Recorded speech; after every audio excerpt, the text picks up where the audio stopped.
ഇസ്രായേലുകാരുടെ സുവിശേഷം 1-ാം വാക്യത്തിൽ ഗബ്രിയേൽ ദൂതൻ മറിയത്തെ അഭിവാദനം ചെയ്യുന്നത് ദൈവകൃപ നിറഞ്ഞവളെ സൃഷ്ടി എന്നാണ്.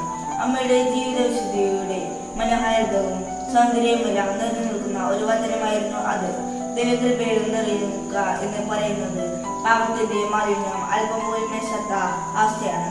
ദൈവത്തിന്റെ പദ്ധതികളോട് ചേർന്ന് സഹകരിക്കുന്നവരുടെ ജീവിതത്തിൽ ദൈവം നൽകുന്ന അനുഗ്രഹങ്ങളാണ് ഈ കൃപകൾ.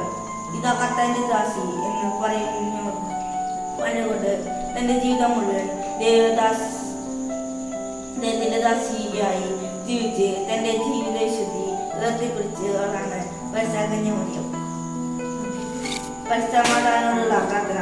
സ്നേഹസ്വരൂപമായ പരിശുദ്ധമാതാവേ, ഈശോയുടെ കുരിശുയാത്രയെ കാൽവരിയോളം അനുഗമിച്ച് പരിശുദ്ധ ദൈവമാതാവേ, ദുരിതങ്ങളും വേദനകളും അപമാനങ്ങളും ഒറ്റപ്പെടുത്തലുകളും വായിച്ച് ഒരടി പോലും മുന്നോട്ട് നീങ്ങാൻ കഴിയാതെ വിഷമിക്കുന്ന എല്ലാവരുടെയും ജീവിതയാത്രയിൽ താങ്ങായും തണലായും അമ്മ കൂടെയുണ്ടായിരിക്കണമേ.